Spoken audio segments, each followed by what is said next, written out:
and then we'll go from there. This is found online, and there's no reason why anybody can't just go and have a look at these rules themselves. You can have a look, you can go and watch some games of tag, you can see all of this stuff online. What we ask is that you try and at least get a game. Next session, we're going to ask everybody to bring their tag shorts, because we're actually going to set up a game outside and get some people in there refereeing. Worst thing is refereeing referees. Yeah. We know we have to try and help you, but we won't.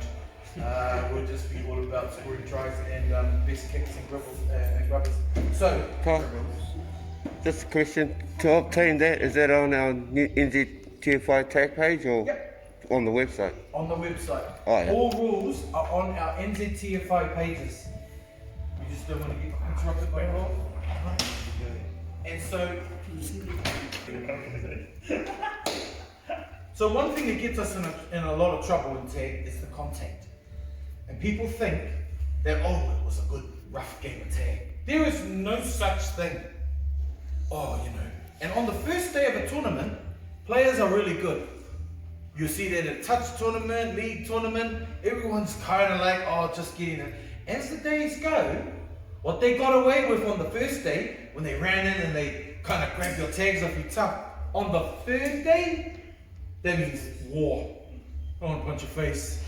I'm going to smash you. And so in tag, it's non-contact. And it must never, ever, ever go unchecked. Guys, watch your tags, please keep them down. Just the tag, nothing more. If they don't have those conversations or hear the referee saying these things, even in the little kids.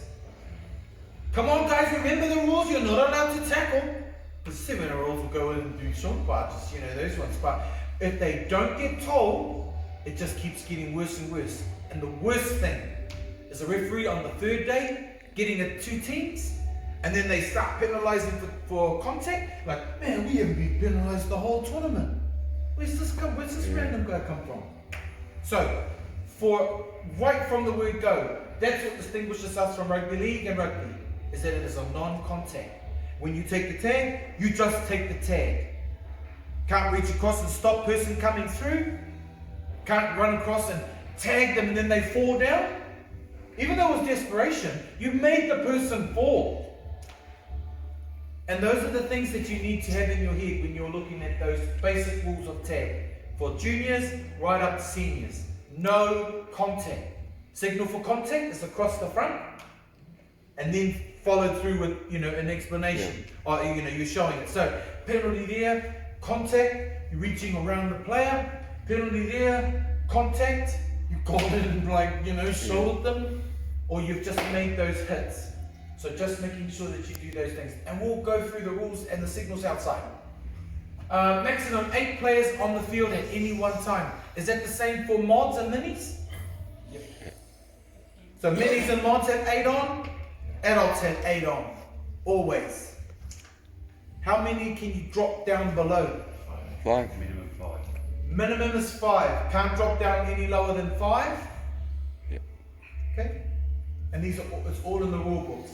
Defender must remove one or both tags to stop the progress. The player then holds up the tag. So what we want is players taking the tag, putting it down and standing in marker. Not taking the tag, putting it down and standing on top of it. Not taking the tag, folding it up nicely, waiting for them to get it and then throwing it like that. Not tag and then it goes over there. Tag, up, down, step, ready. Yep. That's what a player is supposed to do. If it doesn't look like that, it's your fault. It starts right at the start. Number 4, when you take the tag, you put it down on the mark and you stand marker. Hold, wait. Everybody hear that? Go. Especially when some of these young kids like slapping the tag off or all of these different things. And some adults try it too, miss. Okay? So, that's the only way in which you can stop someone moving forward. If Tommy's coming towards me and I'm going to tag him, can't stand in front and take the tags. Especially if that guy has the potential to run into me. It's my fault. Take the tag from the side. You can take the tags like that. You can take the tags from the front, but make sure there's no hindrance in the person moving forward. One marker in tag. Can't have two markers. Can you have a marker in the minis? No. Can you have a marker in the mods? Don't know. Yes, Yes. you can. Okay. Minis, no marker. Yeah. And what grade is that? From the 6s up to 8s. From 9s up to 12s, Marker. there's one marker. But the marker in tag, from standing in front, when can the marker move for the adults? Once dummy half is touched. Well, Okay. Then you can move. If there's no dummy half, can the marker move? No. no. If there's someone running towards the ball and it's been 3 seconds and ages, can the dummy half run around and pick up the ball? No. The marker must not move. Because if I do, I go around there, I could cause contact. So markers, and the worst thing is, marker, don't move, don't move. Oh, why did you move, marker?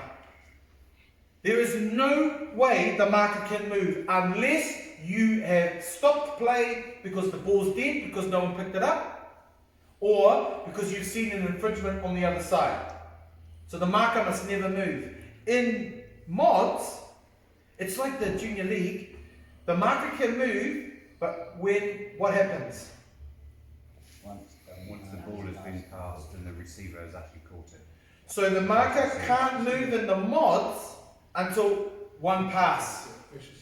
First receiver catches it, then they can go. So, comms, marker hold, don't move. Dummy have to get one pass, go. Then they can go. But in the big kids, the adults, as soon as that dummy half touches, you can move.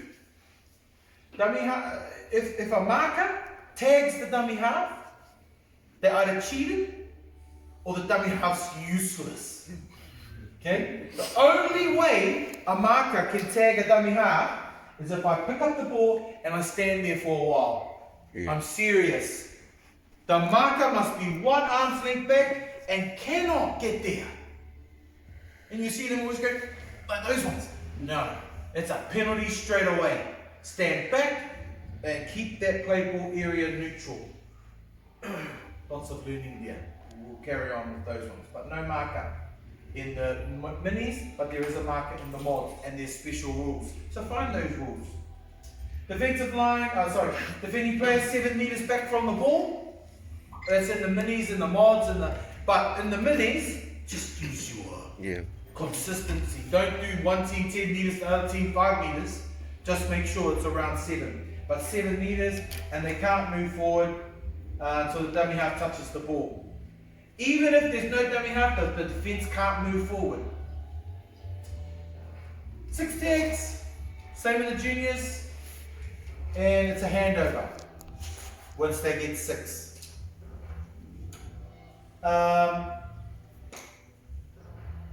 Okay, 1 tag on. Yeah, that's too complicated, we won't go there. But we know those rules. You can only play with 2 tags. You play the ball, but when you're a defender, you can play with no tags. You can just tag all day long with no tags as the defender. But then when your team gets the ball, you'll be looking for your tags because you can't play. Yeah? But you can play as an attacker with 1 tag or no tags if your tags were taken illegally. Okay? That makes sense, eh? Like, yeah? In the minis, who cares? Because remember, we're trying to grow the love of the game, and we'll talk about those in a second. Attacker can't deliberately bump. Ball carrier is not allowed to protect their tags. So if I'm running up there and I've got my tags, I'm pretty much only going to do my side steps and my little twists. But there's so many things I'm not allowed to do with my body to prevent them from tagging me.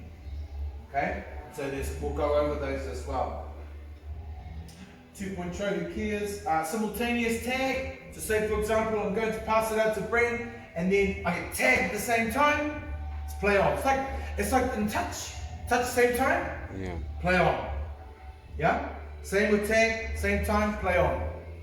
But when Brent passed the ball back to me, I've got no tags. My tags weren't taken illegally, so now I have to play the ball. Yeah? Okay. We will talk about that as well. Players can dive to score a try, but if so, say for example, I'm one of those players and I'm ready to dive and score my try, but as I score my try, I'm not allowed to touch anyone on the way through. It has to be nice and clean. Can't be dangerous in any way or contact someone as I dive through. That stops two players there and I try and just bulge my way through the middle of them. Kick and general play. So in minis, do they kick off? Yes. Just the first kick. After that, when someone scores, how do they start? Tap. That's a restart. Tap. In the mods, how do they ever kick off? And do they kick off after tries? Yep. 12s do, the others don't. Okay? So 12s pretty much is international. Okay? But they're still in the mods. And so that's when they'll kick off after every try. If I've got the ball and it's the 5th tag and I chip it through because I'm really good, am I allowed? Yeah. Okay. It's 2nd tag, I get the ball, there's an opportunity, and I chip it through. Am I allowed? Yep. You're allowed to kick the ball anytime you want. Sometimes your players might get angry at you because you're dumb and you kicked it at the wrong time, but other times you can kick it on any tag. Once upon a time, back in the dark ages, it was only on the 5th. Yeah, or 4th, 5th. Yeah. But now you can kick it any time.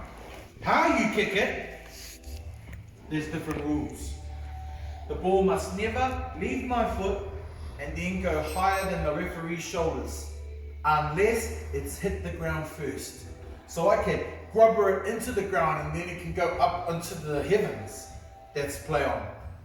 But if I boot it and it goes above the referee's shoulders, it's a handover. If I kick off, I could be one of those mean ass kickers that goes right up. It's allowed to go above the referee's shoulders from a kickoff. And a line drop up, that's correct. There's the kicking stuff. Misconduct, glossary. These glossary definitions are really important. And so, understanding these. When I look in the room, there's no one here that doesn't know a little bit about how to ref tag. You kind of know the rules. So what I want you to do is I want you to pair up 2, 4, you 3, you 2, you 2, you 2, you 2, you 2, you 2. I want you to talk about some rules, and then I want you both, or threesome, to come back to the group with a question on a rule. So talk to your friends, say, you know, which is the rule you're not sure of, and then make that your question, and I'm going to go around, and then we're going to answer those. 1 minute. What do you reckon, buddy? Male team, or it doesn't happen as much, but in ladies' games, they seem to be going for that, reaching around to that a lot more than what I've come across with male teams. Yeah. And you see it a lot, and it's really messy, and it's dumb. So just make sure that that marker has a lot of distance. So it's supposed to be 1 arm's length away from the marker. Okay, just here. So I had one on Friday, and I've just gone to spoke to Lau about it. So it's a restart kickoff. The player has kicked the ball has bounced in the field of play.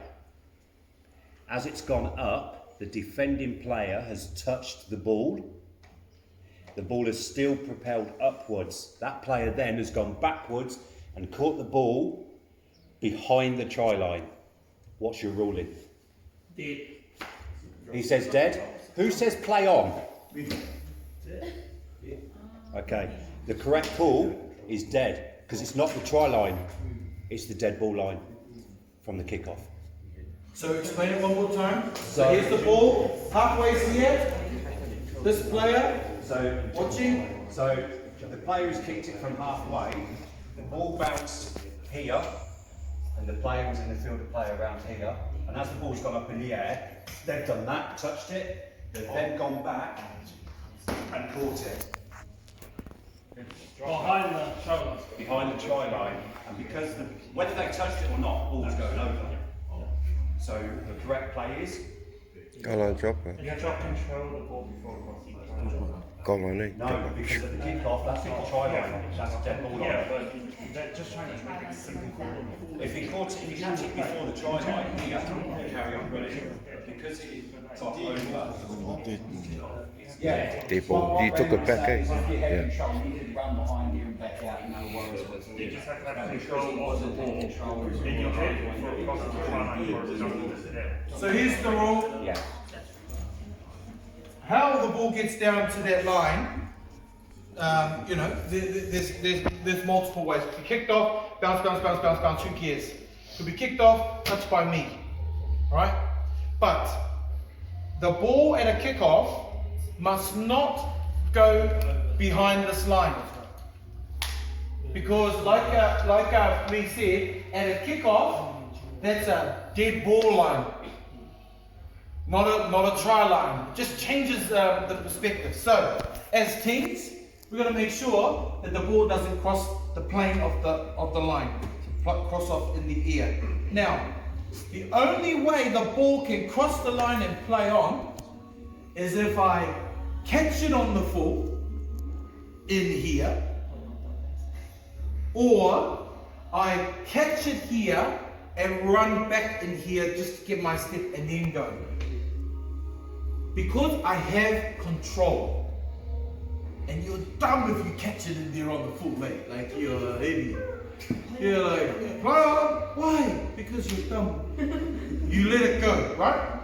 Or you just put it to the hand drop straight down so you can. And then if it bounces, what you'll see lots of time bounces, and players running as fast as they can, but they're too slow, and then it crosses the line, dead ball. So those are the dead balls.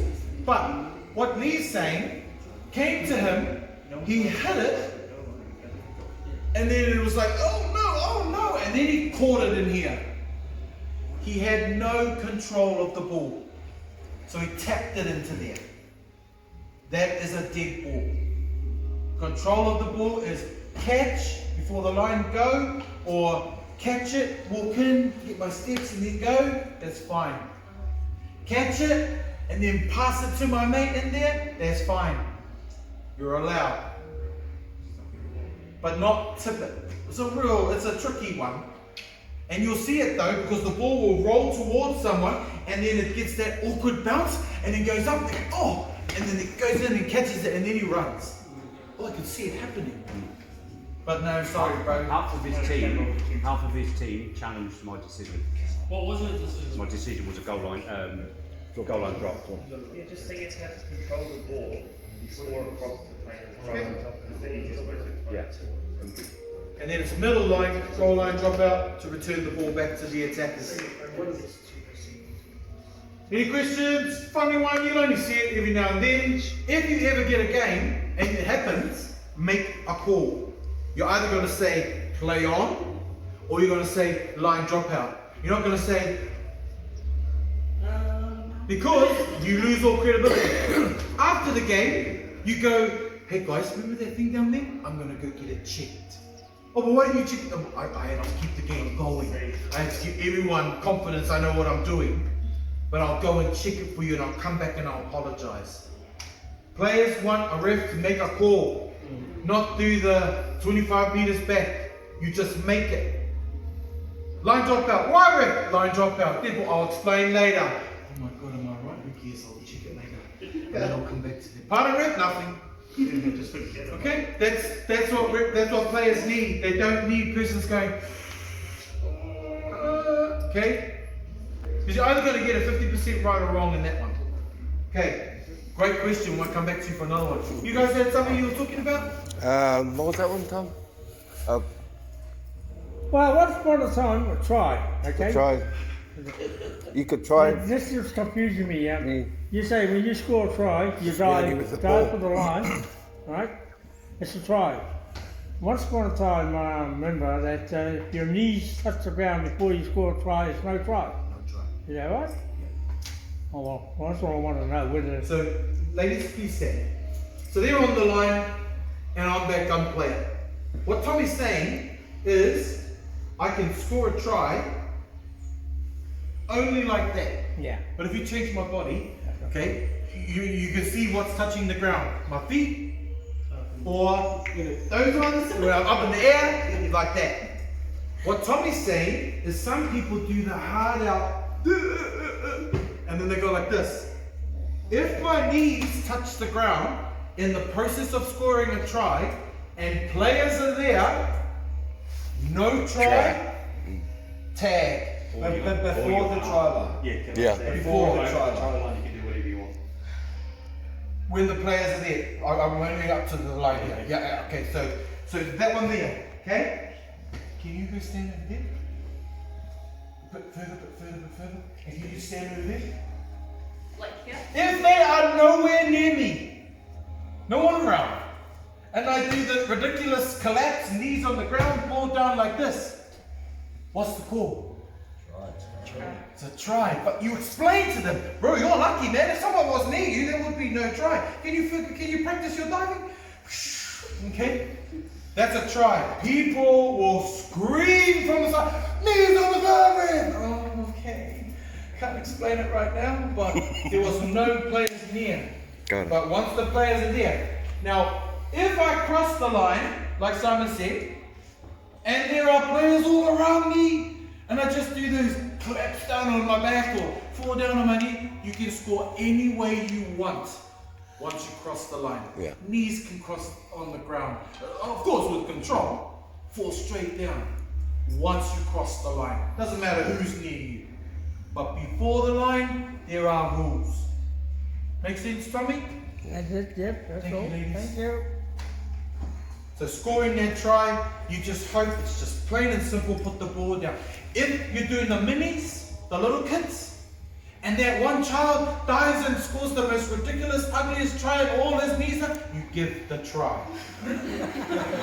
You do, like in tag for juniors, you explain later, awesome try. Next time you try and put the ball down like that. Okay, good boy.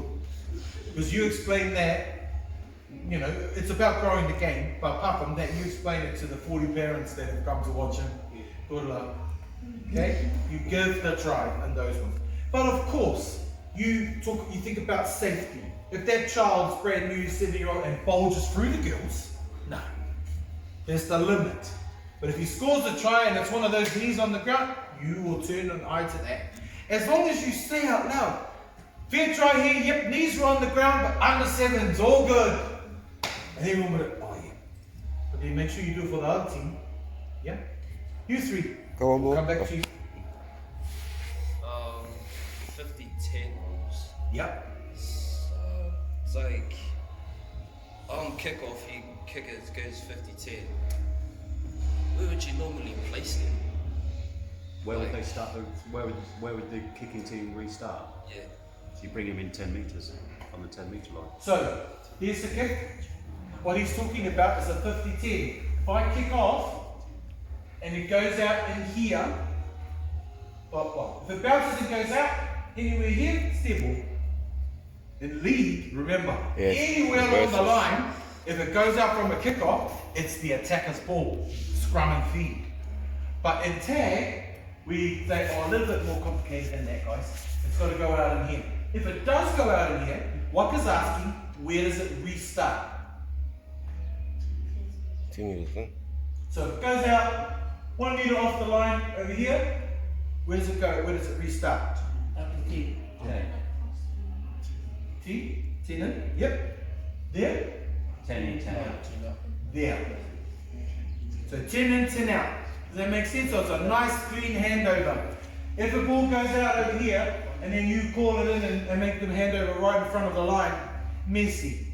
So an Australian rule, well, they want 10 in, 10 out. They want 10 in, 10 out for everything. Because it makes it nice and clean. So it goes out there, there. If, say for example, I'm running in its general play, and I do a 50-10, because you can kick general play 50-10s as well, same thing applies. Goes out there, bring it back to here, so that everyone's on the line, nice and clean, go. But if you bring it here, where are the defenders? On the try line. No, because that's not 7 meters. It's 10 meters. So if you bring them out here, right? You bring them out here, it's not a penalty. It's not like a penalty offence. They don't have to be back 10 meters. Good referees will be off the line, holding the 7, because it is a restart. Yeah? It is not a penalty. Of course, if you've got the men's and you've got one of those games, most of them will be on the line anyway, right? But if you are off the line, make sure it's only 7. Does that make sense to you? With the general play in that 50-10, can it be kicked anywhere on that field? Or it has to be out in a certain place for them to obtain that Well, it has to be 50-10? 50. So it's got to be kicked before the 50. Like if they're 10 metres out of their try line, they kicked it and they started to boof. Oh, so I've seen that. And it goes all the 10 way down. meters out from their and own down. line, booted It's it all still- the way down. A proper kick. Did he go over the ref's legs, shoulders? Gone out 50-10. It was more of a 10-10. It was like that good. But if it was inside here, unlucky, bro. Yeah. Nice kick though. Okay. And it's a handover to the other team. If it's not a 50-10, same place, and they come back 7. Yep. See, because if it was the other way around, you'd only bring the other defense back 7. So why should, if it's the other way around, they should be back 10? It's a disadvantage to the attackers. Right, good. Well done, boys. This 2. I was wondering, so I'm gonna tackle it for the try. Towards the try line, I get tagged. Am I able to put my tag back on and tap the ball if there's no marker and take off again? Yes. Hear that, guys? So in tag, if you return to the mark and there is no marker, you can, as long as you've got both tags on, you can tap the ball and run. But, get this. If I've got one tag on, can I tap the ball and pass it straight away? Because in tag, you are allowed to play with one tag as long as you pass the ball from dummy half area.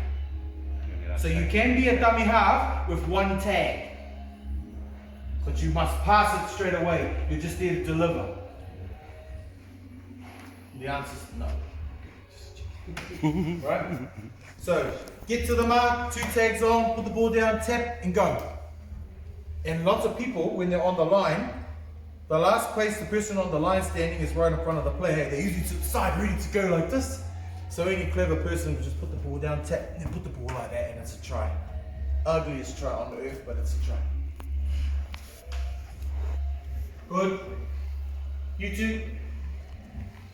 I am just basically around the ruck area of dummy half. And the question is, for dummy half, how long has he got? To get there? Yes. 3 seconds. After the play. Some would say you have 3 seconds to complete the whole process. That's impossible. To make it nice and clean. But, say for example I get tagged and I overrun the mark and I look back at all my players out there. What am I going to do? I just take my time to go back? No, your 3 seconds can start there. Move quickly, you're delaying play. Hurry up, play that ball. Put it down now, quickly, quick. Hand over. Now that must have been about 5 seconds. But when they ask you, why ref? 3 second rule.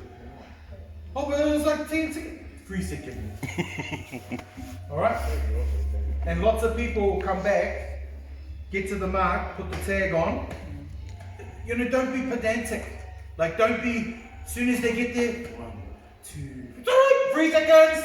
No. You know when someone is being a egg and slowing the game down. That's when you say, hey, speed it up please. You have 3 seconds, remember. Next time. You're still delaying play. Quickly, play the ball.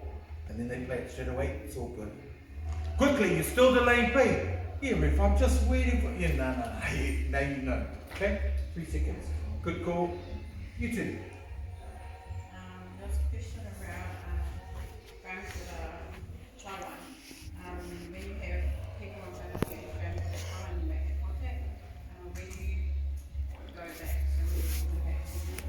for you. This is a hard one. So you're attacking in here. This one I'm going to get Ryman to answer. So you're attacking in here. A New Zealand corner, I'll show you one. So, and then I'm a player and I'm running this way and I contact players. I push them out of the way to score my try. So I'm going to say, no, penalty, contact, you can't force your way through. Where's the penalty, Roma? Is it right there? Or is it brought out 10, giving you another 9-meter advantage? And then the attackers, the defenders now have to go back even further. I personally have to take it out to the 10-meter mark. The defender's done nothing wrong. It's the attacker that's done the bad in this case. I'd go out 10 metres from where they do contact. You'll get some that will do it on the spot, but it doesn't really give the defenders time to regather. So I take it out 10 and delay it 2 or 3 seconds to go there. That's what I would do. So if I'm in the 10, here's the line, here's my 2 defenders. Brett came through, pushed through. Penalty, no, you're contacting the player. Come forward, here's the penalty here. Everyone back 10 from here. Note how Carl delayed that, but also slowed. That's exactly what I would do, slow it down. Because the defender's done nothing wrong. It's the attacker. You're giving them a chance to regroup. Lots of tag players, or even, league players, you go penalty, contact, there it is, and then these defenders get the ball straight away where it happened, you want to tap from there. No, come. Even if they do tap it and they run over there, my beautiful trick is I let them go for a little while, then I go, no, come back, here's the mark, and I've got an extra 3 breaths in it. They wasted theirs by not listening to me. I did tell them to come, follow me. But it's that control, making sure the controlled restart. Over here. So that one was so everyone knows if a knee goes down to the ground or a hand goes down to the ground, it's a tag. So in general play, players kick the ball halfway down the town and the other players picked it up and they've slipped over or put their hand or their knee to the ground, what is it? Where's the defenders? Oh, no defenders running. What is? Play on. So the scenario is, here's my 2 girls, and I'm trying to beat them. I do the side step, fall down.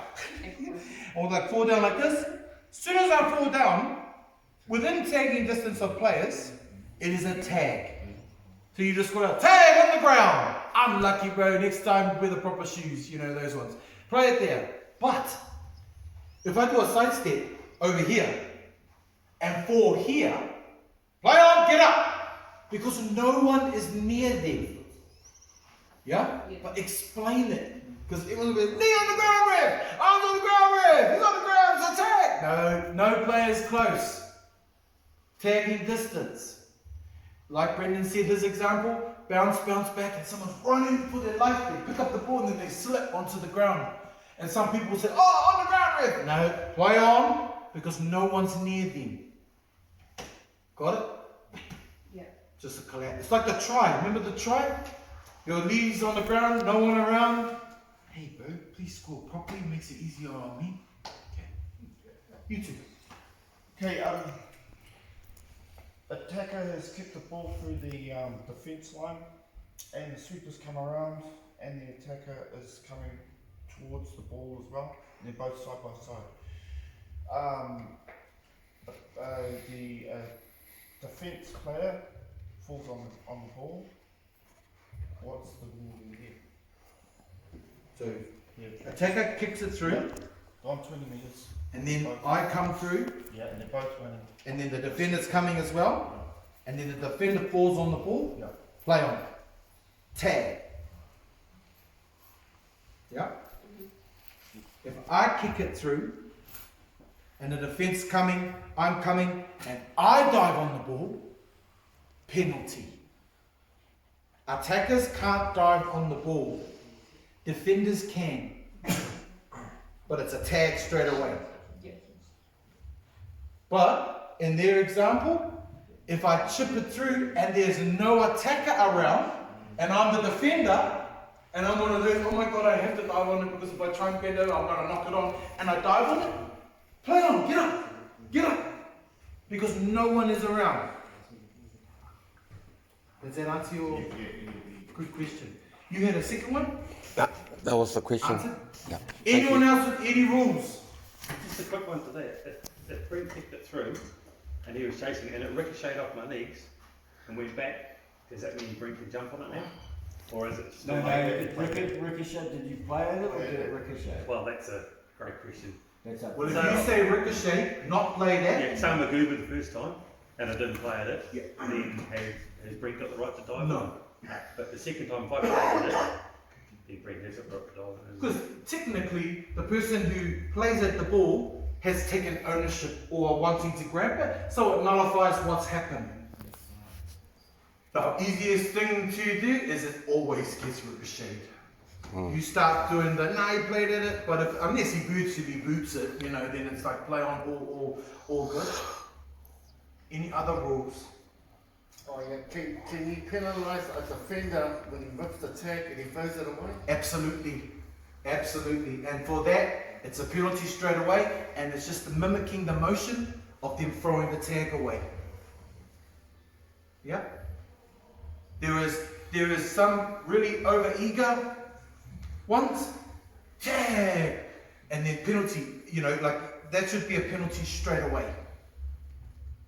You know that the person did it deliberately when they don't even look where the tag went and they're just standing there like this. But if they do it and then they run over and grab it, it was just one of those emotions and the muscles and all of those things and their technique. So you just say, fix your technique, please tag up and down. Any other rules? Yeah. Just remember, especially for the seniors, because these guys, they've been playing tag year in, year out, all these nationals. So we shouldn't even be giving them a warning. Hey, you know the rules, I mean, if that happened in my game, I'll penalise straight away.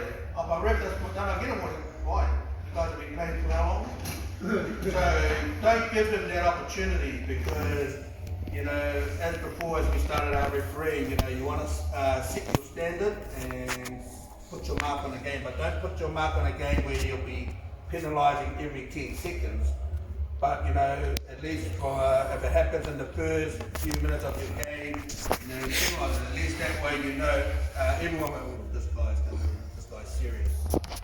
Okay? So don't wait, don't say, oh, that's your warning, because once you give a warning, then the other side goes, oh, do I get a warning too?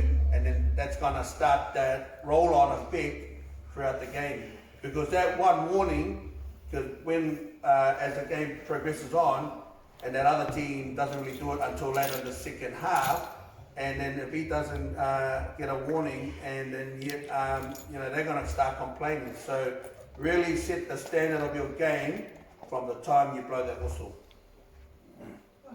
Okay. Final bit we're going to do before you go outside is signals. And it's important, it's really important that you become a signal nerd. And I'm serious. If anything, if you don't have the good communications with your voice, you need to be able to show your signals. And I have for years in many codes taken this part as real serious. And this is one of my, I'm not ashamed to say, one of my strengths of my game, in all games, is my signals. Because I feel like I want to look good as well, and I want them to believe me. So when you go outside, we're going to do some drills with Max and with David, and you're going to use some of these drills, some of these ones. So, first one, grabbing at the shorts. So in tag, it's a penalty, right? So if you grab at the shorts, like sometimes someone will be running and they're pulling on the shorts, and then they pull the tag. Or they pull the tag and the shorts. Yeah? Penalty, pulling on the shorts. Is that hard? No. Hey. But the signal is pulling on the shorts. Penalty, you pulled on the shorts. Here's your mark. Okay? Make sure. Nice and signal. There. Holding infringement. Storm's got the ball. Okay? So that's that grabbing the player like this, or taking the tags, and she runs into my arm here. Because that's the trick they have. So she's kind of move, and I'm doing this. Just subtly to make her stop. And you'll see the player, their body changes. The player should just go, that's what it should look like. But you'll see them go, and then they'll just stay there and play. That gets away with, remember, on day 1. On day 3, man, they want to punch them. Because it just builds up. No contact. So that one there, penalty. Contact on you, reaching around the player. Penalty, contact on you, arm, checking the player.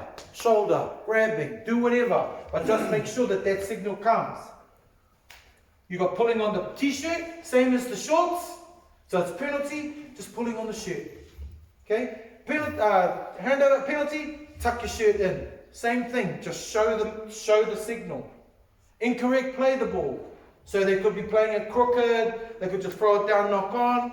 So it's just, making sure you show either straight, crooked, using your hands. Go down to this Reverend. Off the mark, lots of people do this, and you'll see it. Someone takes the, come up here. So I take the tag, and I put it down here, and you play it there. And it's like, well, Griff, I took the tag, and I'm right here. You just suss it out, okay? But the place that should be the tag is pretty much, if they stop straight away, it's there. You'll see players go, and then they're waiting over here, then they play the ball. So if she plays the ball, say for example, I take the tag, and you walk, and then you play the ball there, she's off the mark, and so it's a penalty, off the mark. What we usually do is if she's tagged there, and I tag and put it here, and then she plays it, referees say, play on, you took it off the mark. No. It's a penalty offence. And if she's going to be penalised for playing the ball off the mark, if you've got the mark, this person should be penalised as well. And most times, I can guarantee it, I've seen so many, even senior refs, no, you took it off the mark, play on. You don't follow through with the same rule for them. How do you eliminate it? Penalty. You took the tag off the mark. Don't do it. And they'll do it. They'll go, those ones, and then they think you're blind or you're dumb, but sometimes I think the refs are too. Because you don't do anything about it. Yet the moment I take the tag and she walks over there and plays the ball, boom, off the mark. Oh, come on. So make sure we're consistent with those ones. Off the mark penalty. Shirt not tucked in. This one here, tag recount. Someone touches the ball, it's back to one. Some people are doing these ones. It's a bit dodgy. Those ones. Be proud. 0. Right up nice and high. In the front of your face. Do whatever you need to do.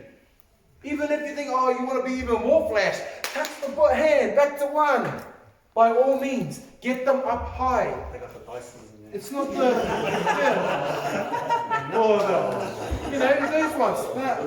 Up to 4. And then, if you call timeout, call time back on. So timeout, someone's injured, timeout. Okay, yeah, oh, you alright, yeah, okay, oh, it's fine, just time, okay. Play the ball there, hole ready, time back on, hand open. Right? At the front. Okay? Make sure, don't laugh, because I've seen some of you and I will be coming for those ones. Nice and high. You want credibility, you want to be a good ref, you do your signals properly. Time out, of course, try, okay, pause down. Some people, here's the try line, I'm running after the player. Lots of referees are running after the player. If you're in front, you're freakish. You're in good position. So most of the time you're coming after them. The worst thing, try to be scored, try, and then you run back from there, okay? Come on guys, this is the Nationals. So you're going in, even if it's the other side, looking, bang. What we really want, if you've got all the time in the world, because you were right there, is to enter close to where the mark is and stand behind it, looking both sides and giving the try. Then, remember, they kick back this way anyway. So you could be really tired. Get there, because once you cross the line, this is me. This is no jokes. This is what I would do straight away. So, yep, great try here. Here's the line, here. In my pocket, the card, walking immediately to close to the sideline, because they're going to kick back this way, because try scoring team kicks. Doing my score. Ready, ref? Now hang on. Then it goes. Okay? So don't be fearful of that last bit of 10 meters. Oh, it's going to take all my energy. Yeah, now you're the boss. You restart that game. Get there, walk the try, walk back with the card, and you know those ones. Who cares? But get there and a walk. Make them look nice. Especially on TV, because you know all our finals are streamed. Aim for the final. Fifth and last, up high, 5. Okay, nice and loud, hand up, no oxygen, come up, there. Do not do this. You know those ones, because everyone gets confused, because the hands up and they think, oh, it's a 5? No one's seen, sideline over there, oh, it's hands up. Especially that one. Your hand should only go up when it's 5, or someone asks you, what's the count, sir? 4. Put them down in front of you, or in front like this, no problem. But not like this. I see too many refs running around like that. Okay? Don't. Only 5. When it's a handover, whoop, that's 6. You know, you can do that, and you can do the, I hate that one, but you know, you've got to mimic the handover. If you've got no time, 6, there's your mark, yep, play the ball, yep, go. But you're supposed to run through, do that. Dave will do it. Only Dave. Okay. Carl, on your foot, how long do you hold your hand up for? So, Storm's got tag. 5. Stand there, there's your mark. Okay, play the ball. Pass the ball, yep, passing the ball. Yeah. Then when you're running and everyone's forgotten, you can kind of remind them. Still last, or 5, still remember. But just, that's it. You don't run around following the ball and keeping on going like this until the end. Yeah? That's the point we want to keep, because we have seen referees that hold it up for the whole play, and it looks stupid when they run from side to side, but still holding their hand up. Oh, he's not here today, so don't worry about it. Now closing the gap, just these simple things. If you don't know the rule, just mimic something that someone will know. So closing the gap, my 2 girls please stand up, defenders. I'm so fast, I'm running, close the gap on me, bang. But usually, it's open, and now. Yeah, it's not this. Go stand close together, already. Okay, they're already there. So it's my fault. But because they can come across and make the tag, they should never ever have no gap for me to go through. There should always be a gap. Yeah? But just realize, I have an obligation as the attacker also to, avoid contact. And if there is no gap, it doesn't mean they have to make one for me. Do you know what I mean? Yeah. So if you girls come in, they're allowed to stand that close. Right? They're allowed to come in. But you will know when they deliberately close the gap. And they'll do it on you to stop you from going through. And then, if they're coming, and I can take the tag, it's up to the referees. Who caused that contact? Who was it? Was it the train trying to go through a bloody tunnel this big? Or was it those two that closed the tunnel on the train? Okay? They're always allowed to go forward. Drop kick, the line, you know, there it is there, and just a little, they kind of just do those ones. Some people just do this. I don't know. But it's drop kick from the line. Nothing's better than ball's dead, drop out from the middle. Everyone behind the kicker, 10 meters back. You don't need this if you're that clear. It's people like Nztfi, very clear. Especially that one with the drop kick. You don't need to go high. A couple of years, the referee did it, and he ended up on the ground. So just that's what we're going to do. Offside, the biggest one that you will do, just making sure, penalty, arm towards them, and just signal you should have been back with me. Yeah? And then of course it's the forward pass, and tag, it's a handover. So just forward pass. This one arm. Going through, changeover, here's the changeover, so 5 and 6. There it is there. Technically, the proper way is Tommy's running towards me, got tag 6 there. I should stop here, do it here, and then go, right? Well, you know, if you've got no oxygen, there, get in those ones and go. Or, some people bigger, you've got hardly any fitness, it's better to get there first. So, you know, 6, there's the mark, yep. Hand over there, yep, good. Okay, up to you. But if you want better assessment, knock on. Oh, come on guys, remember tag, you're allowed to drop the ball, and again, it can go backwards. Let's try and avoid NRL knock-ons, okay? The rule is, the ball is propelled towards your try line by your hands. Not come through your hands. Come on. Dave's the best NRL knock-on referee caller. And it drives me insane, but at least he's consistent. Especially the rugby ones, because remember rugby, it's got a different knock-on to lead. The proper one. You know, it's not forward. Not come through your hands and you've overrun the ball, or those ones, you know, those, it drives me insane. The quicker you shout out knock back, it's finished. They won't even judge you. But if you go, that looks like a knock-on, I saw NRL, Brisbane Broncos versus, nah, those are not knock-ons. The rule is knock like that. Like that. Not knock back and try and find a reason that makes you have a knock-on. Hey, Brandon, you do it too. Knock-ons are the forward. So please, no NRL knock-ons in our tag. And if it goes like it looks like it could have been, just shout out, knock back, gone back. Everyone shushes. They then debate the call. They don't debate, anyway. Knock on. See, look, the signal. That's not that. Okay, knock on. Okay, please. Penalty, 2-point try. So, you know, they score in the box.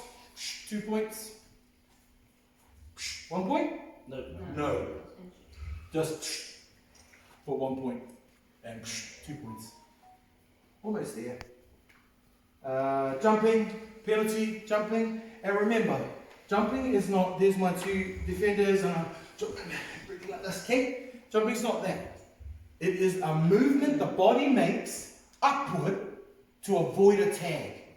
So if I get close to the girl and I jump away, or I move away, or up, or, you know, that's jumping. Not over here. They'll be like, you know, the breath jumping. Okay, jumping, you're not allowed. Can we just clarify something there as well? Remember, jumping to catch the ball, it's not a penalty. No. Because it depends on how that ball has been passed to that person. So, yeah. So jumping to gather the ball, it's not actually a penalty. I've seen some refs actually do that, where the player is jumping to catch a kick, or a player jumping to catch a ball, and they penalise for jump. That's not that. I've got a question on jump. Because some people have got some real big steps, and if they do a big step, maybe a metre out from the person, is that called as a jump? No. If it's part of a step motion, if they're doing a move, right? You have to judge whether or not it was a move within tagging distance that made the person raise or lower their tags illegally. You'll know by their eyes, because they'll be doing this. Like that. That's if I'm looking straight at you, yep, that's what I was doing. But if I just do those, you know, and looking over there somewhere, it's different. You anticipate what they were doing, you know what I mean, like, yeah, someone comes over here and says, You know. So it just comes down to the referee making sure now is that person, the defensive line, are they close enough? Will they be able to make the tag with that person being in that tagging that distance from that meter distance? Brendan will show you another one. So the opposite of jumping is dipping. And it's the most stupid rule. As is jumping, it's done. But do a dip. Do a dip.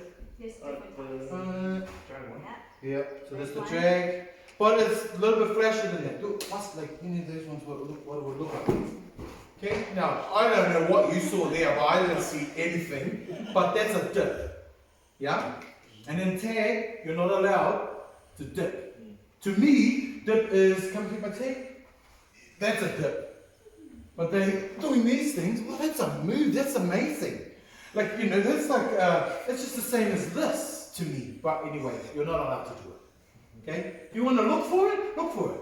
But if you don't look for it, the players will let you know. No, are you allowed dipping now? And I'll be like, I've been riffing 15 minutes and I haven't seen one. I haven't even seen one because I'm not looking for it. Go and see, what's his name, Hirini or Brandon, and they'll have 5 or 6 penalties in the game already for it. And you'll see it. Mostly the older kids, middles, older meaning older juniors, but dipping, not allowed. It's usually done by the skinnier people. Yeah, with the big 10 minutes, Sinbin. Yeah, got to use these ones. Got to make sure you do it in a proper way and send off. Yep, and report. We won't talk about those things until we have another session. Mouth, penalty. Okay, now, if you're going to penalise Tommy for mouthing you, okay, just make sure, penalty, it's against you, please stop answering back. Do the signal after you've told him away from him, so the rest see it. If I do this to Tommy, talking to me, it's going to make him want to punch me even more. Yeah? Or, you know, if he wanted to, or the evidence will be angry. So it's penalty. Penalty. Number 5, leave it to me, please. I can do the calls. Okay? That is a non-aggressive way of dealing with someone that could then start going back at you. If I'm going to send Tommy to the bin for 10 minutes, you 10 minutes. You know, I'm not going to do it like that. It's going to be number 3, and then you turn and you make sure you're not. He doesn't see you doing those ones. So that's that non-aggressive way of doing it. Even the contact. Tommy, you just smashed Mike. Contact. Face the team. Face him. Because it could be. Your voice will face him. What's the advantage? You can just play the advantage. Roma does it. Arms out. Just letting the people know. Some things that you play advantage for. Late tag advantage. Play on, play on, play on. Advantage over. 4. Not advantage over for late tag 0. Some people do that. Lowering shoulder. Off the markers not square. Restart. Play on. That's a good one too. Use this. Play on, play on, play on. Sometimes you could say 5 play-ons in a row for 30 things. It's all like, play on, same time, play on, play on, play on. Try. Those are cool. No you get those? Because it was just absolute fastball, quick, skill, amazing. No try. No try. Next time, when you come, remember, you must bring your tag shorts, if you've got them, with some Velcro attachment mechanisms on the side. And next time we come, we're going to be splitting into seniors and juniors. So just referees at the next session who want just to be at the juniors will take you with Rama in another room, and then the senior ones will sit around here and drink kava and be really useful before we go out together to learn from each other outside. Okay? So we've been going now for an hour and 10 minutes on the rules, and that's a good amount of time. You need to go on the website. Willie gives you a book. There's books here. In this book are all the rules, and also the junior rules and the signals. So pretty much, you know those pictures you were just looking at? That's the online version. So if you lose this, please just go online. Start making rules, and next time we start, everyone's going to start with, I have a question about this rule. And there's so many things online that you can access that that gives you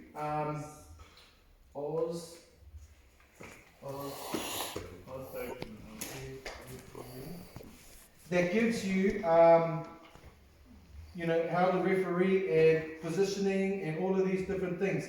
Like this is a good man who's refereed in New Zealand. So just general rules. Mr. Gillespie. So penalty, defending. And there's so much online.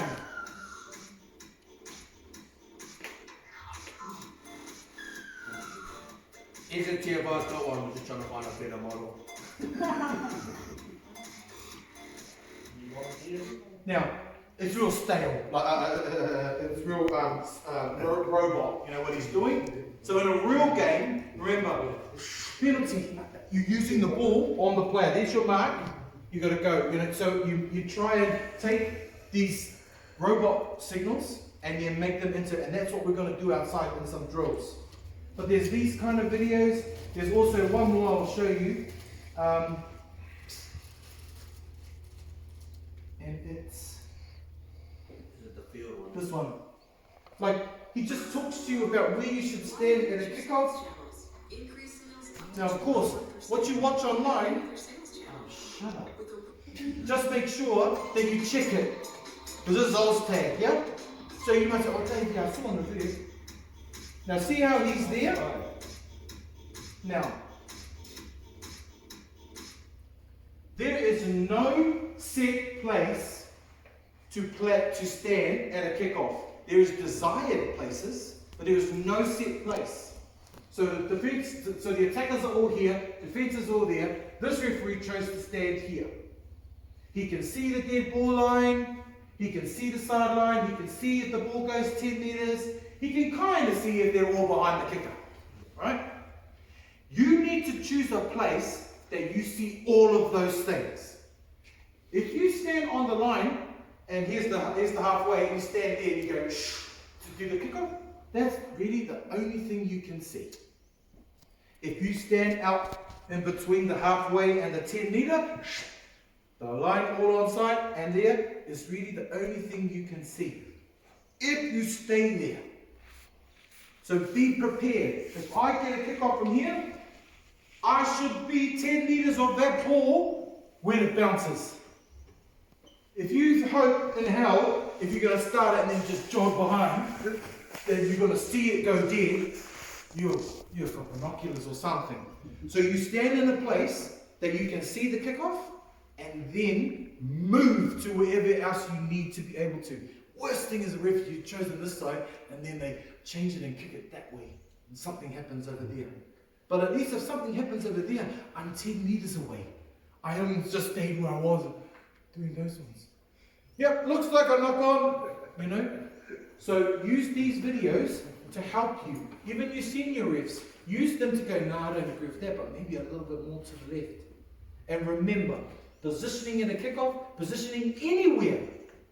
Me really, I'm not going to say to you, oh man, you're a terrible ref because you weren't running the lines and you went too out all the time. No, if you are in position to make the call and you don't miss any calls, then you were in the right position. And sometimes you make the best call and you're like 3 or 4 out. But what we will tell you is if you want to look better or you want players to believe you more, you've got to be a little bit closer. Okay? Right. Water there. There's a little tap thing there. Before we do that, so I've got an appointment for next week. So next week is an All Black XC. They're gone. So once you guys order someone off for punching, they're gone.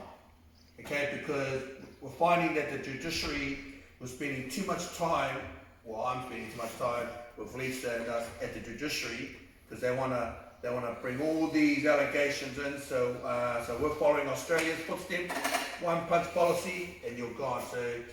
So when you guys order someone off for punching or even the sin bin, we need that noted, the number of the player as well as the team, and all the teams are being told, and that person, they can't even put a protest in. It's gone, they're gone.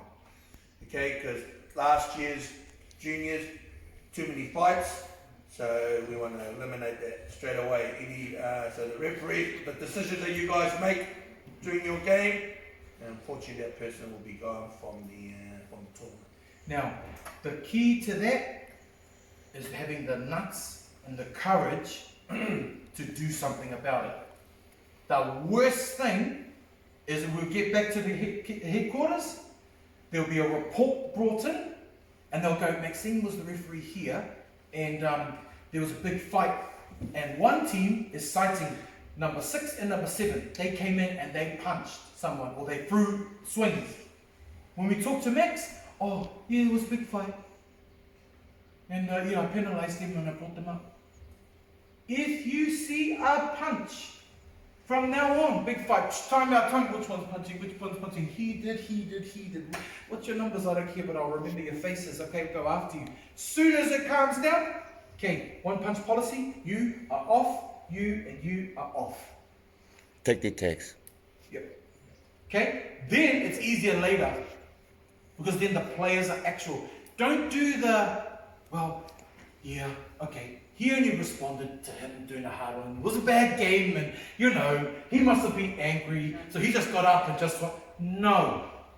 No punches at all. We are not there to judge why. We are judging that he punched him. And referees have come in all the time. Yeah, I didn't do anything about it because, it was just one of those things where he ran into him accidentally and he got up and just pushed him. And then went into, well, you're not allowed to react like that. You're not. And that's what causes the issue when our next referee that comes along, oh, but the last referee allowed it to go ahead. Once you let something go, then you're really letting another person handle what you should have handled. This year's juniors and seniors, I'm going to really, Carl's job really is to be out there.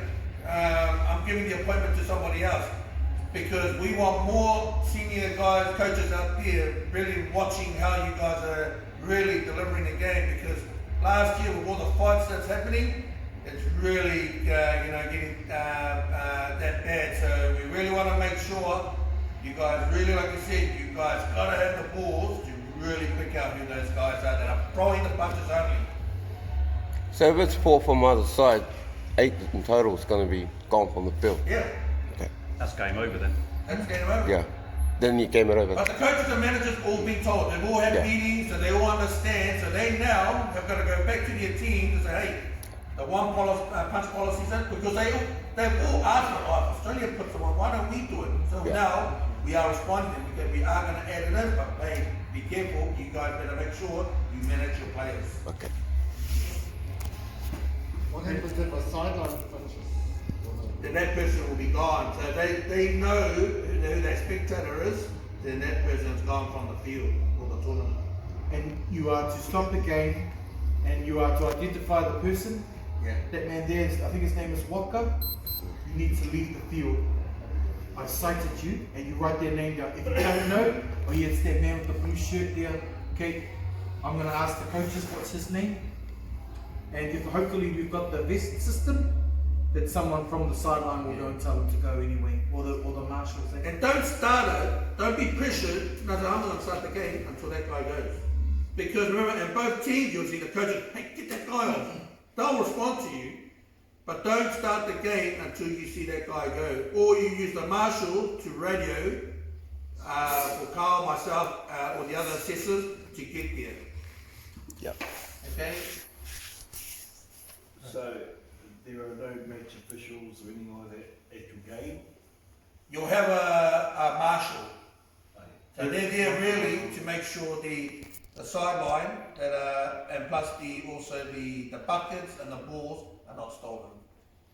So how do we control the sim bin?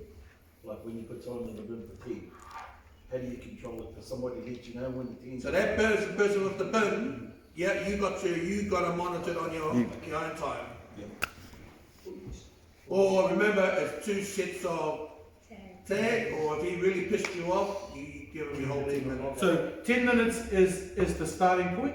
Yeah. When they come back is when you think they've had enough. So the only grace that we have, the games now are only 15 minutes each way. The draw's already up. Carl and I are working on the draw now. The first game is at 8:30, the last game's at 8 at night. That's how many teams there are in juniors. Long day. That's our long. So what we're working on is we're going to work on an AM shift and a PM shift. So those guys that start the morning, if it works in our favour, with all these players, all these volunteers that come in to help, then the morning shift will only go from 8:30 till probably around about 2 o'clock. Then you guys go, then the next shift will come at 2 o'clock, they'll finish at 8 o'clock. Then the following day, then that 8 o'clock shift, unfortunately you come back in the morning and do the 8:30 shift, and then those guys are the 8 morning. But that only going to work because apparently, I'm supposed to have all these teams here today. Lena's supposed to have all her women's team for the juniors.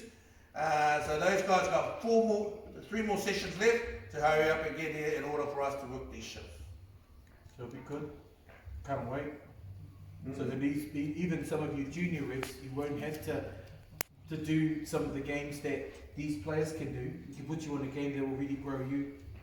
11 o'clock today, the Prime Minister's on TV. So you go out, start, you'll come back in at 11. And open men, and open 21s, or in your open grades, you wait for the receiving team to see if they can go and score. If they go past the allocated place where he kicked, the advantage is over, gone. But if you're in the not so fast and nippy grades, go with it here. Because they're all just going to come back to you. Say for argument's sake, the ball runner runs in, takes contact with the defending player, literally makes contact.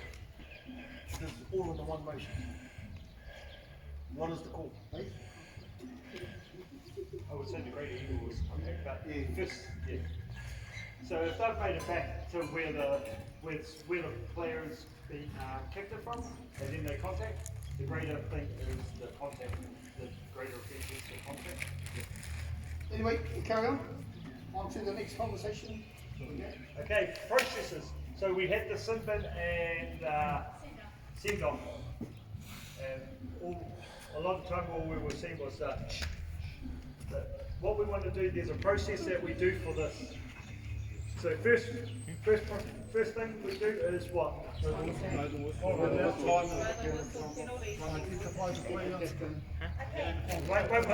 time, I've got a lot of echoes in.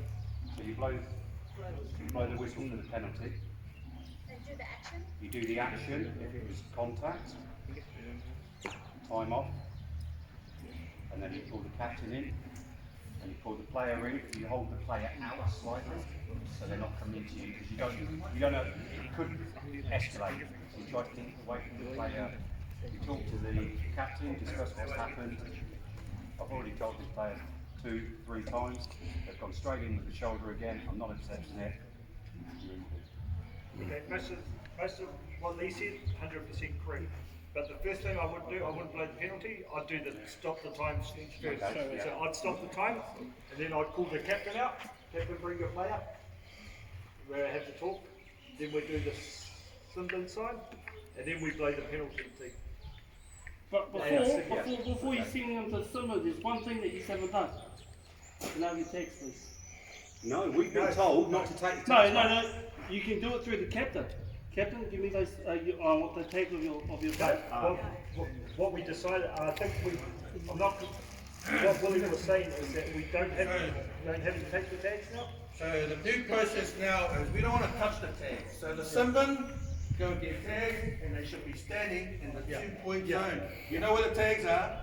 Yeah. So and then when you allow them back in, they can either go straight to the sideline or they can come straight in again. It saves us from giving tags back again. Holding on to them. That's all we want. Okay, so the process is sin bin, tell them what the story is, or the captain, and send them to, if it was just a little scuffle team, you don't want to send them through the team, then they can go back and stand in their own 2-point zone.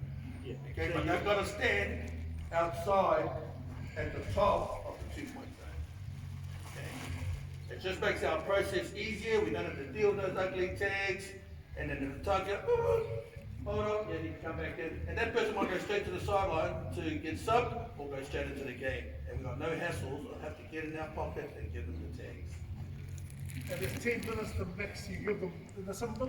10 minutes, they've been bad boys if you make them stay there for 10. So is there a specific time that they should give them simple? Yeah, let's just clarify the Just 10 start minutes. It's not actually 10 minutes, Yeah. it's 5. Five. That's a maximum you can sit that person. Well, Yeah.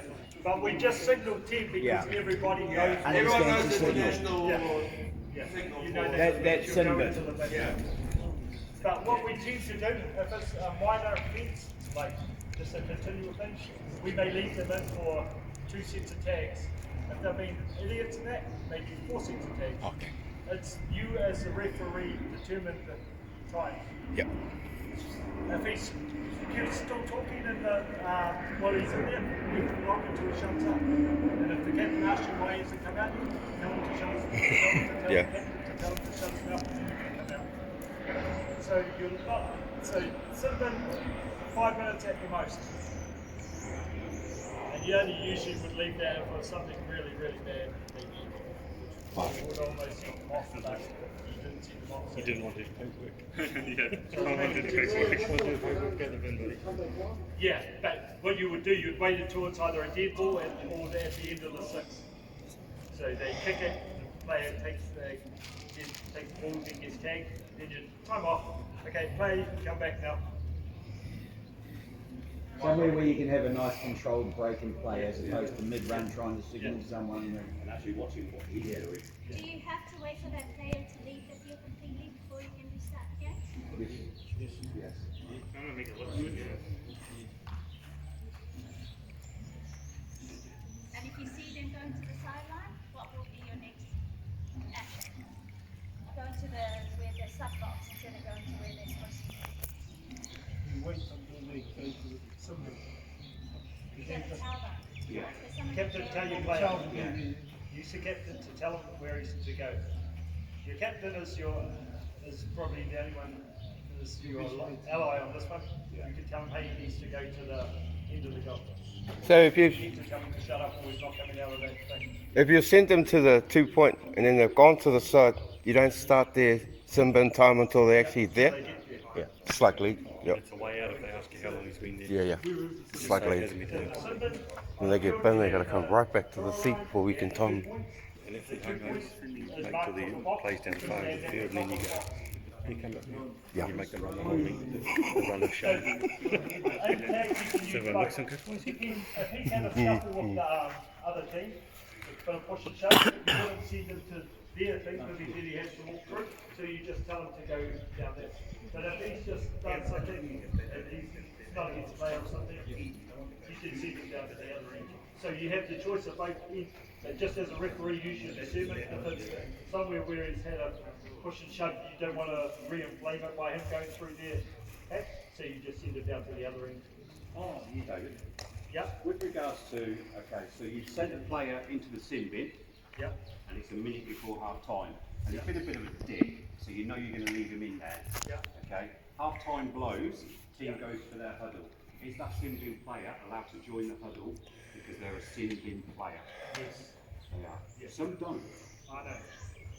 But they are, because it is their time. It's the only time for their break, and once the time back on, then he has to go back out and serve the remainder. Yeah, because I see it the other way, so I just wanted clarification. Because the captain will probably come to ask you how long he's got in, and you can say another set or whatever. You better.